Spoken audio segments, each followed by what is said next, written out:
بسم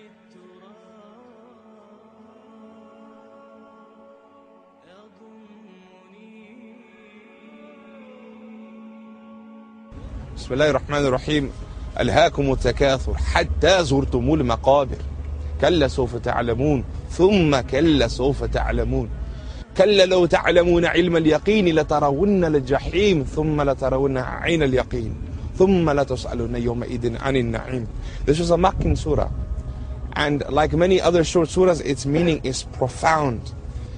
What Allah subhanahu wa ta'ala is saying to us through this surah is a heavy warning. Alhaakum takathur. For how long are you going to be busy in your heads, in your minds, thinking of your dunya, chasing the material goods? Even when we came to this janazah, brothers, a majority of us were guilty, thinking, what time will this finish? What time do I have to be at this place and that place? We don't think of our own death here and now. Al-Jum'ah, we came to the Friday prayer, thinking, when is it going to finish? When am I going to leave it? When Yawm al-Qiyamah is going to happen on Al-Jum'ah. How often do Muslims come to the Jum'ah knowing today might be the day of judgment? Today might be the day the clouds will come and Allah will call. But we don't think that. We think it will be delayed and there will be respite further and further. But He says, حَتَّى زُرْتُمُ الْمَقَابِرِ. For how long will you chase these worldly things with each other, competing with one another? حَتَّى زُرْتُمُ الْمَقَابِرِ. Until you visit the grave. And most ulama, they say, you could consider it like this today. We visit the grave of this beautiful brother, may Allah give him Jannah and ease. We came to visit and we will leave and go home. Unfortunately, that's not what the verse is talking about. When Allah says, حَتَّى زُرْتُمُ الْمَقَابِرِ, until you visit your grave, He means your death. But He calls it visit because you will not stay in the grave forever. It's temporary. You will be called out from the grave, you won't stay there. And in another tafsir from Ibn Kathir and others, they say that Allah is threatening you and I. It is a threat. أَلْهَاكُمُ التَّكَاثُرِ. For how long is the dunya going to keep you away from me, in your mind, in your heart? حَتَّى زُرْتُمُ الْمَقَابِرِ. Wait till I get you in your grave. This verse is a heavy verse for you and I to reflect upon. That is Allah going to get us in our grave, or are we going to go to Allah in our grave, as the Shaykh mentioned? Are we going to Him happily, or are we going to Him with withdrawal symptoms, with fears? So Allah subhanahu wa ta'ala says to us, Kalla, Kalla, get your attention. Kalla, all the things of the dunya you chase, useless will it be when you come here.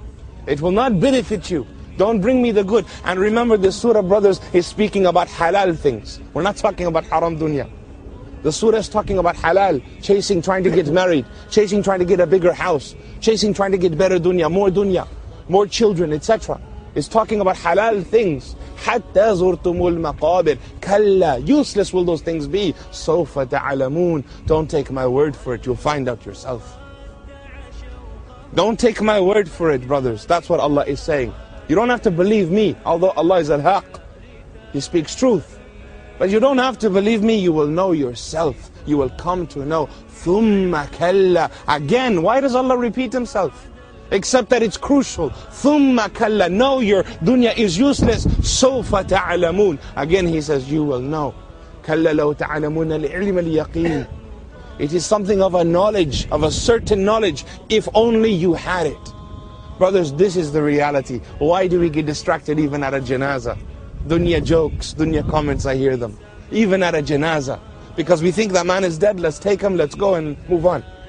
This was not the purpose of the janazah from the sunnah of the Prophet ﷺ. The janazah, the man is gone. His time is up. No more rewards, nothing except through his children. No more, nothing for him to do here. His time is up. The purpose of the janazah is for you and me, not for him. His time is gone. He is going to do his business now. The janazah is for you to wake up that you are going to end up in this mud. Someone's going to put you and I in it. Right now you carried him, sooner or later someone's going to carry you and I. If only you had the certain knowledge of the resurrection, if you believed with yaqeen, and it's left blank by Allah subhanahu wa ta'ala, as if to say, if you did know, you would change your life, you would be different, you wouldn't stay this way. And you wouldn't remain this way. And the Mufassirin, they say that the balance here is because he says kalla and then he says thumma kalla, meaning that the kafir will know and then the Muslim will know. Another tafsir says is the angel of death reaches you, you will definitely know. And another tafsir says that the second ayah is when you go into the grave and Munkar and Nakir to question you, then you will know. Another tafsir is that when you go into the grave you will know, and the second ayah is when you come out of the grave you will know. كلا لو تعلمون علم اليقين لترون الجحيم راعة, from the eye or the heart you will know the fire. لترون الجحيم, you will know the fire whether you like it or not. You will know it one way or another. Either you will know it from a distance protected, or you will know it seeing it, knowing you are going to it. لترون الجحيم ثم لترونها عين اليقين. Again, don't take my word for it. Ayn al-yaqeen, you will eventually see it with your eyes. Again, the Mufassirin, they say, the first ayah is when you hear the fire, and the second ayah is when you are in it. The Muslims, they hear it and they are in it. Another tafsir says, is that the first ayah is the kafir will go in, and the second ayah, the Muslim too will go in, to be purified for what he did. And finally, the last tafsir is that the kafir will go in, and the Muslim will be grateful and being safeguarded from it, protected from it. ثُمَّ لَتُسْأَلُنَّ يَوْمَئِذٍ عَنِ النَّعِيمِ. This is what you need to take away with you from this grave. That when you reach Allah on that day, on that platform, He will ask you about every single ni'mah He gave you. Na'im, plural. And the companions were worried. They wanted to know what na'im, what ni'mah. So they said, Ya Rasul, what's the smallest thing I should worry about? What's the smallest ni'mah Allah has given me? And he said, the smallest blessing Allah subhanahu wa ta'ala azza wa jal has given you is that breath you take. That's the smallest blessing He will ask you. And the hadith that comes to mind to conclude is once one of the Sahaba, they come out, Abu Bakr as-Siddiq, hungry, comes out into the night looking for food. And he sees the Prophet, he too came out of his house. And he sees Umar, he too came out of his house. And they had stones tied to their bellies, suffering, burning inside. And when they showed the Prophet their stone, he pulled his up and he showed them too. He was suffering twice as much as his ummah, always. And one of the companions saw them and they said, let's go to his house, and they were invited. And the man went in and told his wife, said, offer them everything. What do we have? They had some ripe dates, some unripe dates, some bread, some milk, and they had a goat that couldn't produce milk. So they slaughtered everything they had and gave it sacrifice for Rasulullah. They wept thinking, our Prophet is hungry, feed him. And as soon as the food was prepared, brothers, Rasulullah took meat, put it in his bread. When you are fasting for a day, they suffered for many. One day, do you pass the food on or do you take the first bite? He suffered so much, but yet he didn't take the first bite. He said, quick, get this home, for Fatima has not seen the likes of this for days. Az-Zahra radiallahu anha, showing how much he felt for his daughter, that she suffered. Take this to her. And then they ate. And when they ate, just enough for the stomach to get a bit comfortable, just enough to come to his senses from the pain of hunger, he immediately remembered, ثُمَّ لَتُسْأَلُنَّ يَوْمَئِذٍ عَنِ النَّعِيمِ. Allah will ask us about this. Whereas you and I, after we fast, we eat, we say, Alhamdulillah, I did a good deed for Allah, so He fed me. We have a different persona, a different approach to everything as the Prophet ﷺ.